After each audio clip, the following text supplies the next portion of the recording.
Hello friends.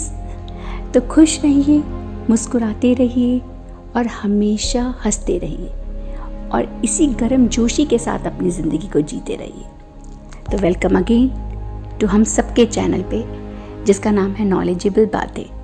तो हम आज ये बात देखेंगे कि ज़िंदगी में एक्चुअल में खुश कैसे रह सकते हैं। कहते तो सब है बट रह कैसे सकते हैं। तो लेट्स सी। तो इसमें हम कुछ स्टेप्स के बारे में देखेंगे। तो इसमें पहला स्टेप है क्रिएटिंग द हैप्पीनेस। आप कहेंगे हैप्पीनेस को मैं क्रिएट कैसे करूं? ये तो किसी सिचुएशन की वजह से या फिर किसी लोगों की वजह से मुझे मिलती है। जी नहीं, हम क्रिएट कर सकते हैं। हर इमोशन को हम खुद क्रिएट करते हैं। तो एक आदत बना लीजिए। 21 डेज़ लगते हैं किसी भी हैबिट को अपनी लाइफ में इनकलक्रेट करने के लिए, अपनी लाइफ का एक अहम हिस्सा बनाने के लिए 21 डेज़ लगते हैं। तो 21 डेज़ के लिए ट्राई करके देखिए कि आप हर सिचुएशन में कोशिश कीजिए कि आप खुश ही रहेंगे। हल्का सा फ्लॉस आ जाए, कुछ नहीं होता, फिर से कोशिश करिए। आपने एक हैबिट बना लेनी है कि मैं हर सिचुएशन में खुश रहूँगा। कुछ चीज़ें मेरे अकॉर्डिंग नहीं भी होंगी तो भी उसमें से पॉजिटिविटी निकालते हुए मैं खुश रहने की कोशिश करूँगा। तो फर्स्ट वे क्या हुआ? Creating the happiness. आप हर सिचुएशन में से हैप्पीनेस को क्रिएट करिए। Now coming to the second step, it would be spreading the happiness.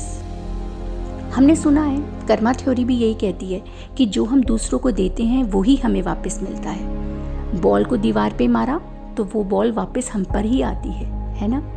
उसी तरीके से जितनी हम खुशी को बांटेंगे, लोगों से भी वही खुशी हमें रिटर्न में मिलने लग जाएगी। अगर हम किसी के बारे में गलत सोचेंगे भी तो उसी की गलत वाइब्स हम तक आती है। इसी तरीके से अगर हम किसी के लिए बहुत अच्छा सोचते हैं, बहुत अच्छा फील करते हैं और ऐसा सोचते हैं कि किसी भी तरीके से इसको मैं खुशी दे पाऊँ, इसकी खुशी में थोड़ा सा इजाफा कर पाऊँ, तो उसकी पॉजिटिविटी हमें इफ़ेक्ट ज़रूर करेगी। स्प्रेड करना शुरू करिए हैप्पीनेस को हर किसी के लिए, चाहे वो आपका जान पहचान का हो, चाहे वो ना भी हो, चाहे वो एक सड़क पर चलता हुआ गरीब बच्चा हो जिसने पैरों में चप्पल भी ना पहनी हो, उसको भी खुशी दीजिए।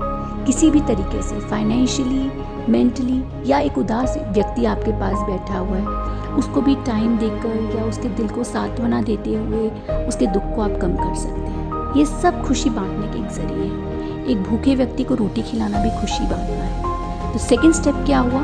हमने लोगों में खुशियों को बांटना है। ठीक है, अब हम आते हैं थर्ड स्टेप पे। Third step is enjoy solitude. मैंने बहुत बार बोला है कि संसार में कहीं पे भी सुख है तो वो है आत्मा में और भगवान में। तो जितना टाइम हम खुद अपने साथ बिताएंगे, भगवान के साथ बिताएंगे, सॉलिट्यूड में बिताएंगे, हमारे अंदर से खुद ही वो हैप्पीनेस बाहर निकलती है। क्योंकि हम हैप्पीनेस के साथ जुड़े हुए हैं। हम जिस चीज़ के साथ जुड़ेंगे उसकी खुशबू हम तक पहुँचेगी ही पहुँचेगी, है ना?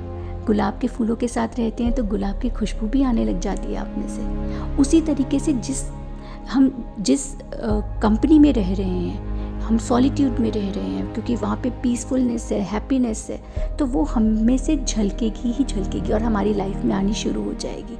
इसलिए थर्ड स्टेप क्या हुआ? Enjoy solitude.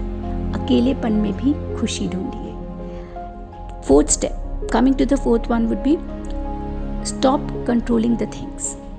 क्या होता है कि हमें लगता है कि हर चीज़ हमारे अकॉर्डिंग होनी चाहिए, हर सिचुएशन हमारी तरह से ही चलनी चाहिए, जैसे हम चाहते हैं वैसे ही हर चीज़ होनी चाहिए। पर आप एक फैक्ट को मान लीजिए कि संसार की हर चीज़ को आप कंट्रोल नहीं कर सकते। Nothing could be in your hands, many things are in destiny. इसका मतलब ये नहीं कि आप कुछ कोशिश ना करें, कोशिश is something else, but her cheese destiny के हाथ में है। तो इसीलिए सिचुएशन को लेट इट बी की तरह जिए।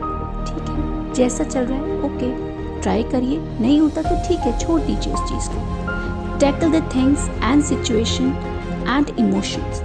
आपको हर चीज़ को टैकल करना आना चाहिए। ये जो खुश रहते हैं ना लोग, वो अपने इमोशंस को बहुत अच्छे से टैकल कर लेते हैं, तो सिचुएशंस को बहुत अच्छे से टैकल कर लेते हैं। तो start learning those processes. So coming to the next one is having self awareness and the prayer time. तो जैसे मैं हमेशा कहती हूँ, भगवान के साथ भी थोड़ा सा समय बिताइएगा, अच्छा लगेगा, खुशी मिलेगी, अनंत खुशी मिलेगी। Next is stop being judgemental. हम ये सोच लेते हैं कि इसने ऐसा किया, ये सही है, ये गलत है, और क्योंकि उसने गलत किया तो उसकी गलती को आप अपने दिमाग पे हावी कर देते हैं। गलती उसकी है, गलती उस इंसान ने की है, उसे अपने दिमाग पर मत लाइए। तो हैप्पी रहने का एक तरीका ये भी है कि आप जजमेंटल होना ही छोड़ दीजिए। हर चीज़ सही है अपने मायनों में। Everything is right in its own perspective. एक व्यूअर की तरह बन जाइए, हर चीज़ को होते हुए देखिए। इंडल्जमेंट अपनी कम से कम करिए। जितना कम इंडल्ज रहेंगे किसी सिचुएशन में, उतना आप उस सिचुएशन को अच्छे से टैकल कर पाएंगे, और जब आप टैकल कर पाएंगे तो उसमें से भी आप हैप्पीनेस ढूंढ पाएंगे। पॉजिटिविटी हर सिचुएशन में से निकल कर आ जाएगी। ज़रूर कहना चाहूँगी, हर चीज़ का पॉजिटिव एस्पेक्ट ढूंढ लीजिए। हर सिचुएशन में से कुछ ना कुछ पॉजिटिव तो मिल ही जाएगा, सिर्फ उसी को पकड़िए।